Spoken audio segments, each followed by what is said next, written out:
I'm your anchor, Darius. Yes, and I'm your other anchor, Sean, and because you've all been stocking up on coffee, chocolate, and tequila, we have stockpiled the local, national, and world stories you may have missed.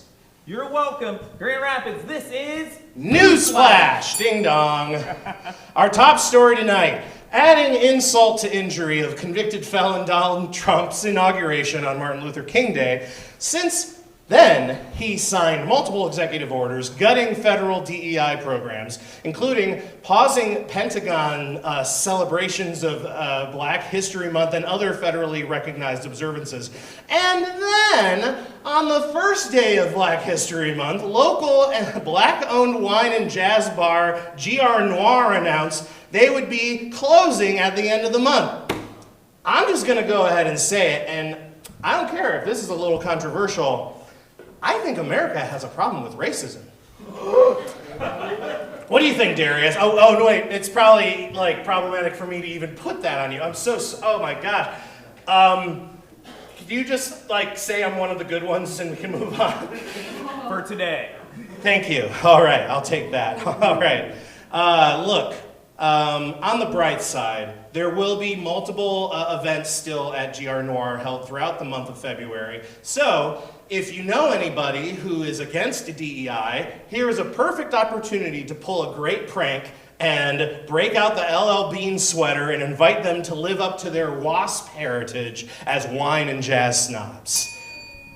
Trump's first week back in office also saw massive cutbacks and a hiring freeze which included the TSA, Coast Guard, and Aviation Security Advisory Committee.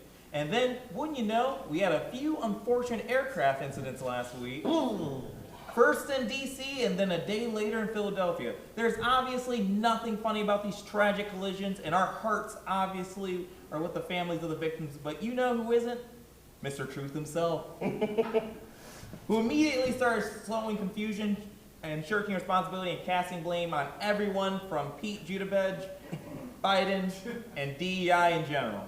Now, there's no proof that what Trump did led to these tragedies, but it is unfortunate timing. But I guarantee Trump doesn't know that, and he also doesn't know anything for why it happened. He's clearly just trying to scapegoat somebody when it would seem pretty cut and dry what actually happened. It was a transgender illegal immigrant in the control tower. Now, when asked if he was going to visit the crash site to meet with first responders, Trump's first response was, "What do you want me to do, go swimming?" That's a verbatim quote. And yes, actually, that would be great, Donnie. Just go for a swim. Call it a polar plunge for the families.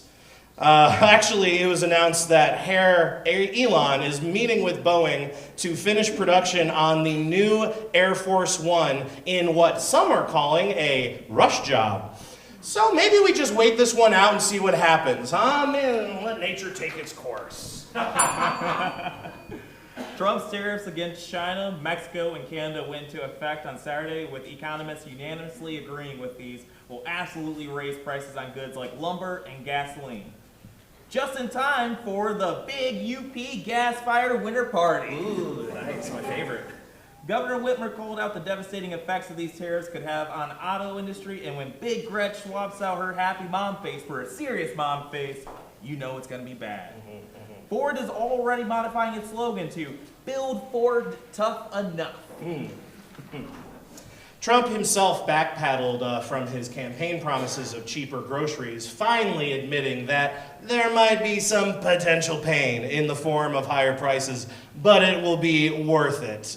Sure, dude. You're claiming to be a millionaire, but you apparently live on the dollar menu. You're going to be fine. But soon-to-be ex-Prime Minister Jordan Trudeau slapped back his own 25% tariff against the U.S. in a surprisingly bold sorry not sorry campaign.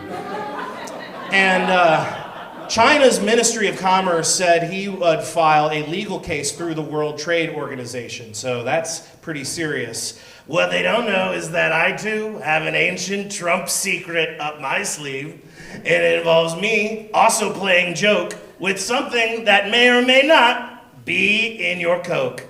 Speaking of, where is that Diet Coke button? Oh, damn, I drank from the wrong Coke bottle.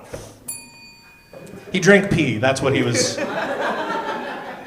And now, just 2 days later, Trump has already said he would pause tariffs for Mexico for 1 month in exchange for 10,000 Mexican soldiers on the border after a very friendly conversation with President Claudia Sheinbaum. Yes, very friendly, very even trade, I'm sure. Hostage negotiators usually are trained to sound very friendly when you're trying to get them to let your avocados free safely. Meanwhile, many businesses here in Grand Rapids closed today and show solidarity with the migrant population as a day without immigrants. While the cause is noble, the name might need a little work. Because right now it sounds like a scary Twilight Zone episode and more like a MAGA equivalent to The Good Place. That sounds great. Why not?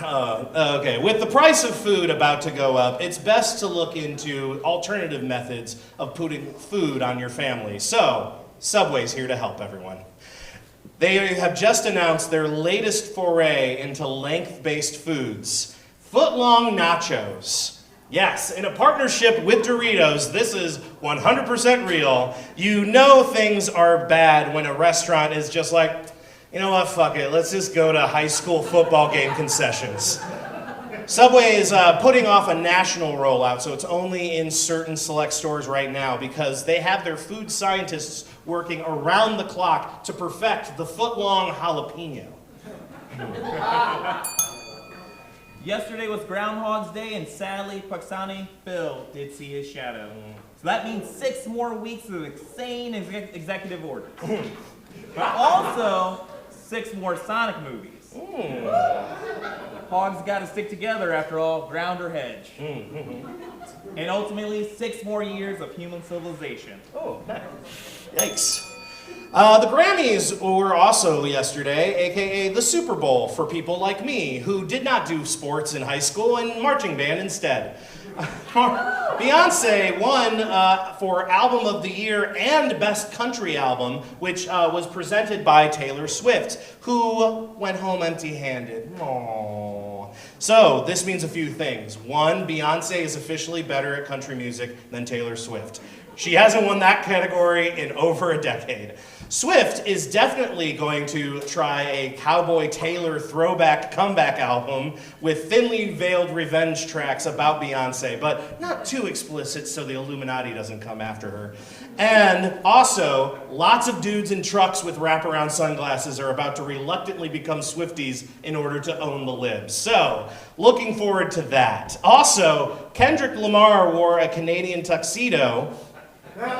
Yes, in order to accept his 5 awards for his song Not Like Us, and just a sneak preview of some of the pettiness towards Drake we can expect at next week's halftime show during the Super Bowl of football, the Super Bowl. Among all the chaos, don't forget that Elon, not Nazi Musk, is somehow not an elected or confirmed cabinet member. But he also somehow has the power to shut down the entire government agencies as well as an apparent access to the Treasury and people's Social Security information. So just beware, the next time you get a text that feels like a scammer from a foreign country, it just might be. South Africa.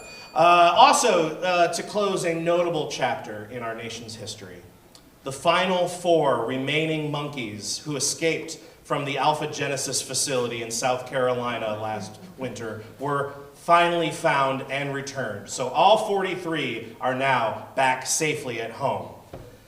Man, ICE really are not messing around, are they? CVS has just announced a new way for customers to access certain items that are currently in lockup, specifically using the CVS Health app to trigger a Bluetooth-powered lock. CVS CEO David Joyner touted the app as up to 3 times faster at profiling customers compared to a racist employees. In some good news, the annual country music festival, Faster Horses, announced it will not be returning to Michigan this summer. I guess Michigan didn't go fully red in November. Normally held in July at the Michigan International Speedway in Brooklyn, the lamest of all Brooklyns, festival organizers said that they would be taking a pause in 2025. And let me be the first to say, I wouldn't be that upset if we upgraded from a pause to a full eject. Or maybe we can book Beyonce and just watch those guys with the wraparound sunglasses' heads explode. That'd be fun. For the hunters and gatherers out there, this year's sturgeon fishing season held at Black Lagoon near Sheboygan was the shortest in years, lasting only 17 minutes before the quota of 7 fish was met. Authorities explained these shorter seasons are meant to appeal to a younger generation of fishermen who are eager to get back to shore in order to watch and post on what they call fish time. Meanwhile, several fishermen's wives were heard complaining about how the sturgeons lasted longer than their spouses. In other fast food news, Michigan will soon be home to 2 new hot nows. When? Not now, but soon. So, congrats to those of you who never gave up hope for the former location out on 28th and Eastern. Life indeed finds a way. For real, though, if we're going to bring back terrible 90s food, why couldn't it be Surge and 3D Doritos, right? Make a 3D footlong nachos, right? To paraphrase another big winner from the Grammys last night, HOTNNOW, I have food poisoning because of you. Hot now.